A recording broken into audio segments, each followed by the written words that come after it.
Quand j'ai su que je faisais partie des finalistes de la Bourse Paille, j'étais en train de travailler dans un espace de coworking et je n'ai pas pu m'empêcher de pousser un cri et de lâcher ma petite danse de la joie.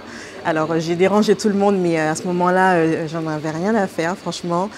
J'étais juste ultra heureuse et tout le reste de la journée, j'avais un sourire aux lèvres et voilà. Alors, lorsque j'ai su que je faisais partie des finalistes de la Bourse Paille, j'étais encore en Belgique puisque j'y habite. Et du coup, ma première action, ça a été d'ouvrir mon ordinateur et de réserver un billet d'avion. Voilà, c'était ma seule priorité puisqu'il me restait à peine 2 semaines pour tout organiser. Donc, le billet, gérer mes clients à ce moment-là et tout mettre en place pour avoir l'esprit tranquille pour participer à la Bourse Paille et être impliquée à 100%. Alors, ça fait maintenant 15 jours que j'ai commencé la Bourse Paille. Ce qui a été difficile pour moi, c'est que j'ai dû commencer malheureusement en Belgique. Alors, j'avais réservé mon billet d'avion, certes, mais la veille de mon départ, j'ai malheureusement eu un résultat positif à un test Covid et du coup, je n'ai pas pu partir tout de suite.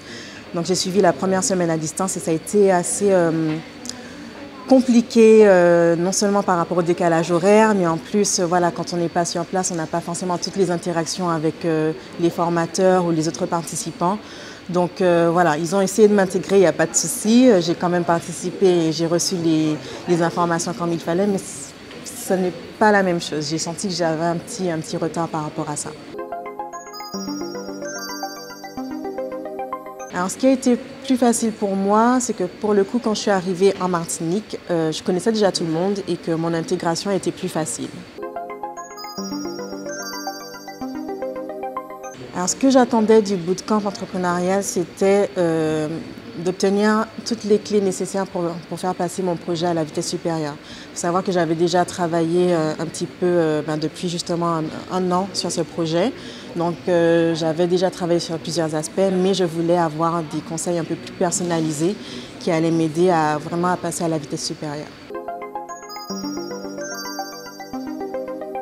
Alors après 15 jours, le constat que je fais, c'est que j'avais effectivement besoin de faire la Bourse Paille parce que on repart des bases en fait, on repart des bases et il le fallait, on retravaille les problématiques, on réajuste les solutions qui ont été trouvées, on fait face à nos démons, à nos difficultés, à nos lacunes et finalement on évolue par rapport à ça et on progresse tous les jours. Donc je suis complètement satisfaite jusqu'ici en tout cas, même si c'est beaucoup de stress et de travail, mais c'est du stress positif et ça me fait progresser et j'en suis très satisfaite.